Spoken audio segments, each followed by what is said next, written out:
Good morning. Welcome to the inaugural week of Carolina People, right here on Fox 43. This week we'll be focused on some of the Carolina's finest friends of scouting. Stay tuned. We'll be right back.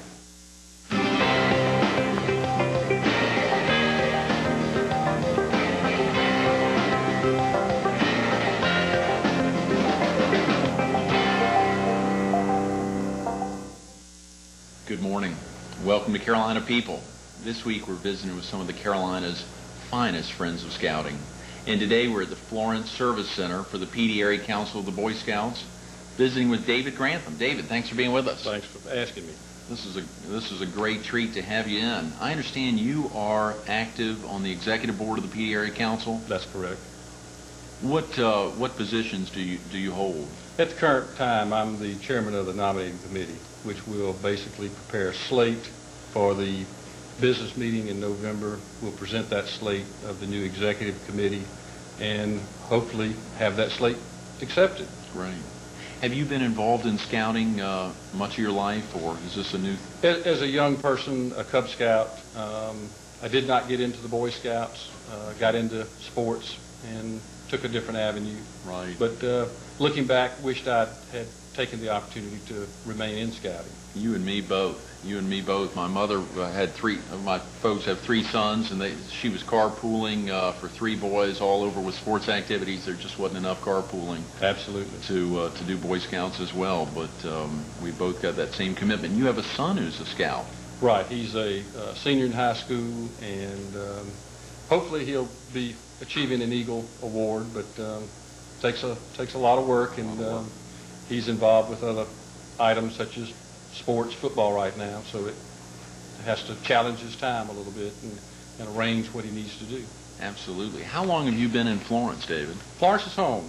I grew up in Florence and left Florence, went to the University of South Carolina, and came back to Florence in the early 70s. Okay. Am I correct that you are the broker in charge at Griggs, Floyd, and Grantham? That's correct. That is, tell us about that. We were early on, when we first started in 1980, we were a Better Homes and Gardens franchise. Now we have been purchased by General Motors, and we are now a GMAC Real Estate Services. Mm-hmm. We basically specialize in residential and commercial development and sales. Primarily here in the PD, or do you have? Absolutely, just pretty much right here in the PD area. Okay, right. So within our viewing area would be Florence County. Florence, Darlington counties. Great, good. So a sizable area there.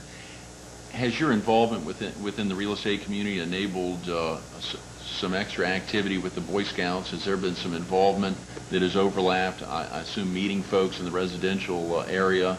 You oftentimes meet folks who have children who want to get them involved in the Boy Scouts. Have you reached out that way? That's one of the benefits of what I do. You get to meet so many interesting different people, whether it be in the sales side or in the business side. And having that opportunity, you get to meet these people, find out if they have children, right, get them involved in scouting, and also being on the board, meet these people again to see how they can achieve the goals that Scouts has to offer for this community. Absolutely. With your involvement, and how long have you been on the board? This is my third year. Okay, great. And the nominating committee not only sets up potential members for active membership on the executive board, but also positions it for the nomination for the president of the council? Absolutely. We basically select a slate for the president on down, the treasurer, the different vice presidents that we have, and a membership committee that will be on that executive board. Approximately 15 people there. And then that slate is given to the business annual meeting, and the board at that time will select either from that slate or put in the nomination of the individuals. Okay. Going back to the Boy Scouts, back to actual involvement with your son. He's an aspiring Eagle. Has there been some interaction that you all have done on a father-son basis within scouting? Well, we've gone on some camping trips, which is always a lot of fun for any kid. And with his ability to learn different things and achieve different merit badges, as we go out by ourselves, we do a lot of hunting. he has certainly learned the sportsmanship, the rifleship that goes along with that, and how to take care of himself out in the outdoors. Right. And you know, scouting gives these young people an opportunity for achieving a direction in life, such as a compass does in our direction for finding places. And he has certainly achieved a lot of these goals that scouting has to offer. A great honor. Let me ask, what was your first job as a child, David? My first job was selling peanuts here in Florence. Right? We had the Dixie Youth World Series here, and there was a young lady who made the baskets of peanuts not too far from where we are right now. And I basically would sell a bag of peanuts for 10 cents, and she would get 7, and I would get 3 cents. And that particular day, I think I had to buy my mother a new set of tires because we were back and forth going and picking up peanuts. Right, right. And that was obviously before college. Absolutely. I mean, that was my first job. That's amazing. Coming out of college, did you go straight into real estate? Right. I finished at University of South Carolina in finance and real estate. Left Columbia, came directly back to Florence. You knew this was, had this been you said formerly a Better Homes and... Our office was formerly a Better Homes and Gardens. Okay. I worked with a couple of different brokers here, the former, now deceased mayor, Cooper Tedder, that I actually started out with, and moved on from there and had opened our own office in 1980. Okay, right. And then this one has been purchased, you said, recently by GMAC. GMAC, it was purchased by General Motors Corporation, and they have about 1,800 franchises across the country right now. If folks wanted to get in touch with you, would you be pretty easy to get in touch with? Absolutely. Yeah, we're Griggs Ford in Grantham, GMAC Real Estate Services right here in Florence. Okay, great.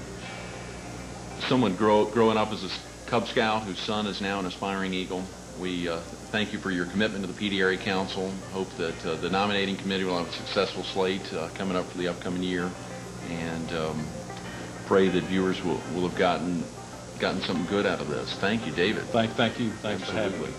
Stay tuned for more Carolina People coming right back. Coming up next, Leslie McIver joins Greg with more Carolina People.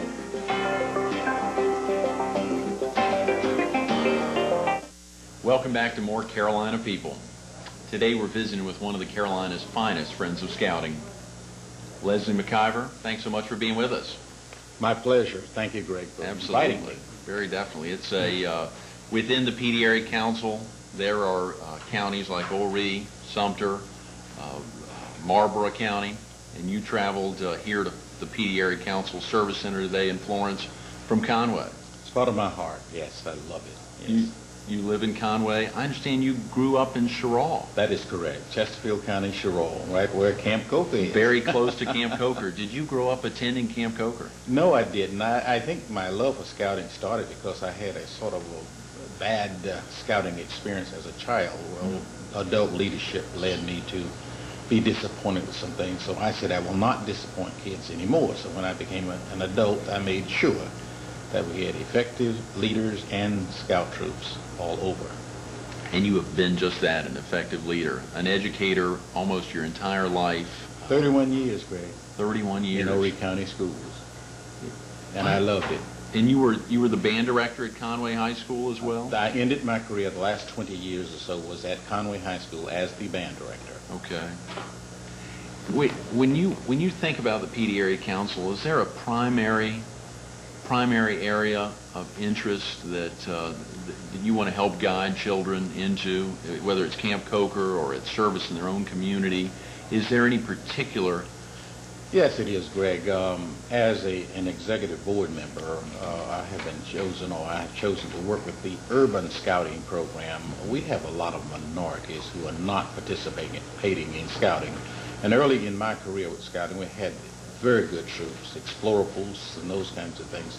Somehow or another, lately it's been on the wane, and I want to rebuild that image through our churches and through our community groups. Well, for an example, I haven't told you this, Greg, but I'm an ordained minister in the United Methodist Church. And it is so happening that our bishop is saying that each United Methodist Church should have a scout unit. Mm-hmm. Well, we have one at our church, Joseph E. United Methodist Church, Troop 899. But we want to get out in all of the communities, in all of our churches, to have a Scout unit sponsored by each institution. Absolutely. Well, there are so many churches within not only the PD but the Strand. To think not only the United Methodist Church, but in so many denominations, the need for urban scouting to be augmented. I can't think of a better organization where we could teach values and character is the most important segment of our training, and the scouting program just leads to that, lends itself to that. And that ties into the City of Character, which I believe you're one of the could you tell me a little about the City of Character that's in Conway? Roughly 4 years ago, I, along with Pastor Riddle of Grace Presbyterian Church there, founded the City of Character program in Conway. It's an international organization, and the root of it is getting to the family, to teach values with the family. But in order to have that, we encompass the faith community, the business community, school community, sort of around the whole emphasis of that family unit.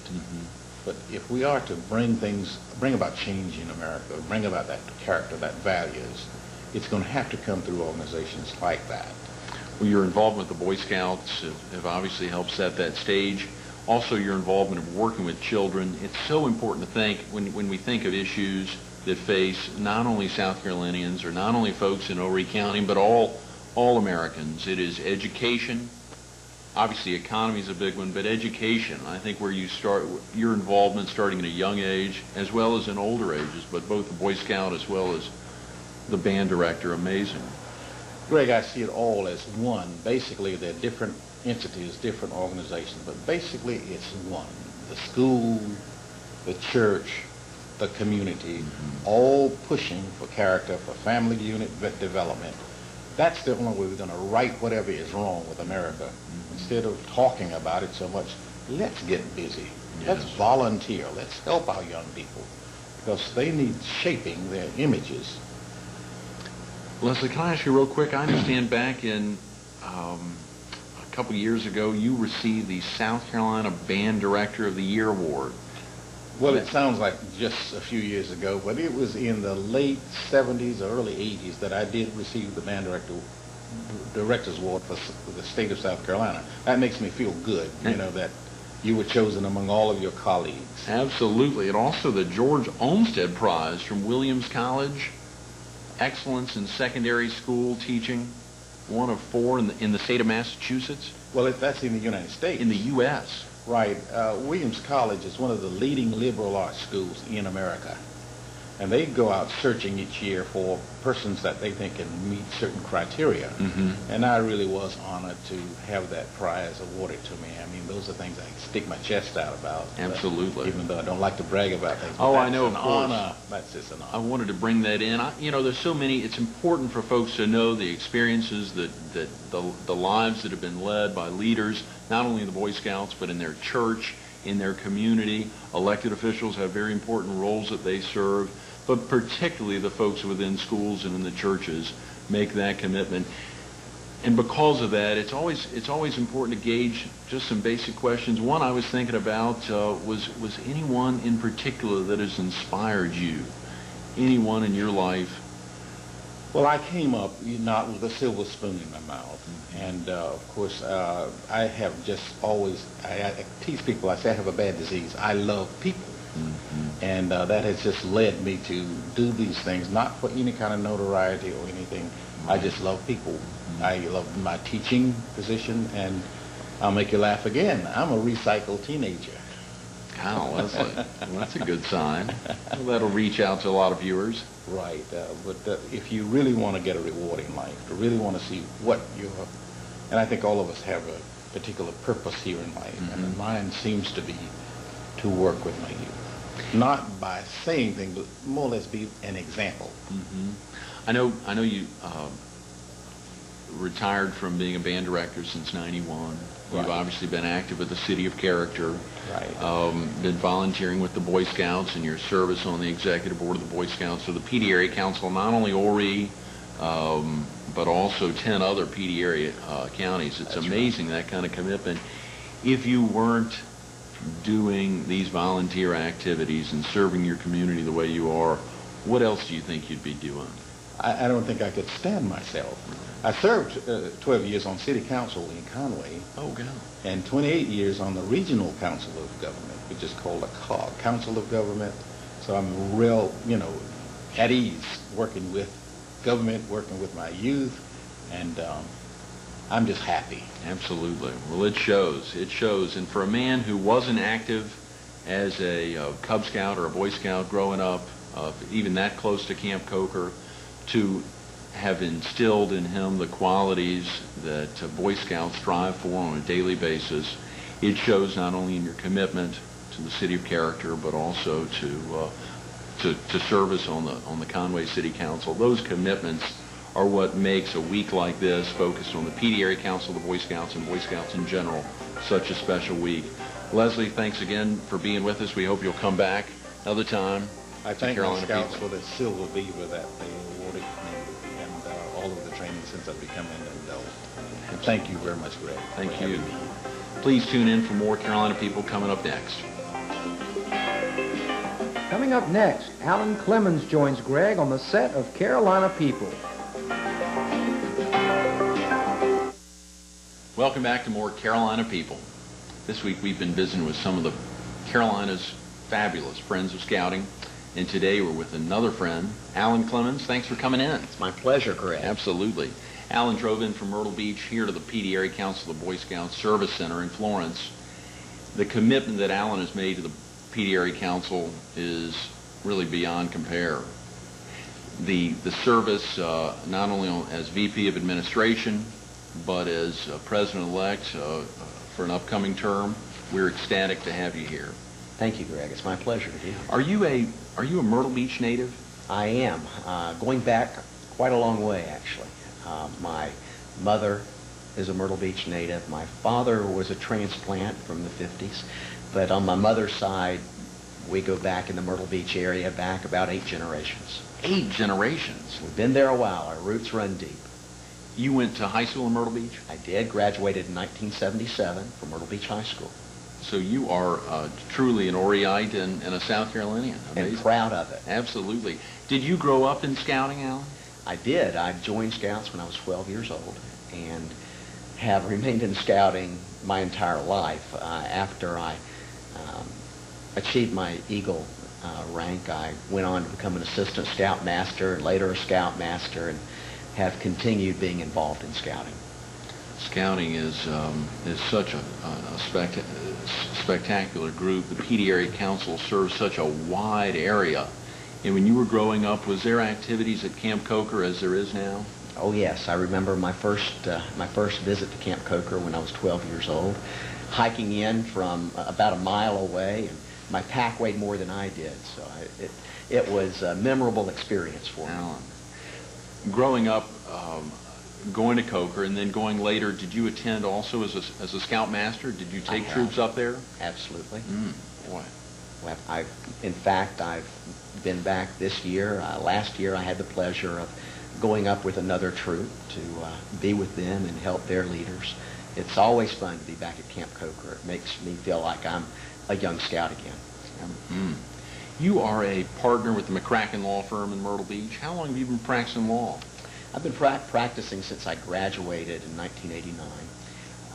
I practice real estate law for the most part, and have 3 partners and an associate that work with me in Myrtle Beach. As Vice President of Administration, what does that encompass within the council? What are the activities of administration?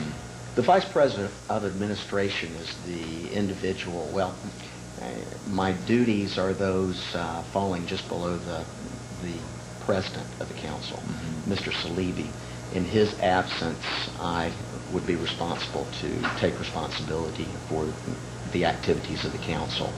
I also have oversight responsibilities with regard to the audit and budgeting process. Very important. I understand right now the PD Area Council is currently in a capital campaign. We have been for about a year now. Is that right? And the primary focus of the campaign is on? Additions to our capital improvements throughout the council. Our beautiful service center here in Florence, we have some debt remaining on that service center, and we'd like to extinguish that debt. And our improvements at Camp Coker. Camp Coker for many years has remained in an unchanged state from the time that it was first established in the 1920s. With our capital campaign and endowment program, we've been able to achieve many great improvements at Camp Coker. Alan, when you think about your commitment as a volunteer to the Boy Scouts, as an Eagle Scout, is there any accomplishment in life that has had anything close to the level of importance that the Boy Scout has had for you? Well, first of all, Boy Scouts holds a high place in my life. Scouting, looking back in retrospect, my scouting experience prepared me to become the person I am today. I'm fortunate to have two very caring parents who taught me to be a good person, and they used that instrument of scouting to help reinforce what they had taught me as a child. It helped me to turn from a boy into the man that I am today. And so that certainly is one of the greatest achievements, my achieving the Boy Scout rank, that I can think of. In fact, I still have my Eagle Scout certificate proudly displayed in my office on the wall behind my desk. Would that be the most important award you've ever received? To me it was, because it was the beginning. It was the beginning place for me. It takes several years for a young man to advance through the Eagle process, and many things are taught along the way. The principles of the Scout Oath, which continue to be very important to me today. Principles of duty to God and country, charity, principles of the tenets of the Scout Law. They still remain important principles that I hold dear. One thing we haven't done this week is have anyone recite the Scout Oath. Would you mind, Alan, if I asked you to recite it? Having not grown up in scouting, I'd love to hear it. I'd be happy to. On my honor, I'll do my best to do my duty to God and my country, to obey the Scout Law, to help other people at all times, and to keep myself physically strong, morally awake, and mentally straight. You've obviously done that, Alan. I try to. You're surely strong. Well, that's fantastic. If you thought of any, and thank you for doing that. I hate to put you on the spot on that, but that is something, as someone having not grown up in scouting and knowing there's so many folks that benefit from scouting activities, not only in the PD Area Council but all over America. It's important to know this is a common tenet that all scouts have been living under. It is, and it's the guiding light. It's the guiding principle of the scouting organization. Alan, to what do you attribute your success? Well, when you speak of success, I think of success in terms of my family, who I am, and who my children are growing up to be. And who do I attribute it, or to what do I attribute that? Well, first of all, I think I mentioned my parents, supporting, loving parents, who taught me the value of work, who taught me the value of morals and duties and responsibility to God and country. Certainly, I owe who I am to them. And then I can look at other functions, including scouting, my involvement in church, and my involvement in the community really has resulted in the person that I am today. And it has resulted in the character that I wish to instill in my children. And it shows. Sitting with the Vice President of Administration for the PD Area Council of the Boy Scout, a Eagle Scout himself, a former Scoutmaster, and one who has served his community dutifully, and who aptly laid out the Scout Oath very well. Alan Clemmons, thank you for your time. Hope you'll come back for Carolina People another time. Thank you, Greg. It's been a Absolutely. pleasure. Please tune in for more Carolina People coming up next. After these words from our sponsors, Greg will be right back to wrap up today's show. Welcome back. I'd like to read you the Scout slogan. The Scout slogan is, "Do a good turn daily." Good turns are helpful acts of kindness done quietly, without boasting, and without expecting reward or pay. Doing at least one good turn every day is a normal part of a Scout's life.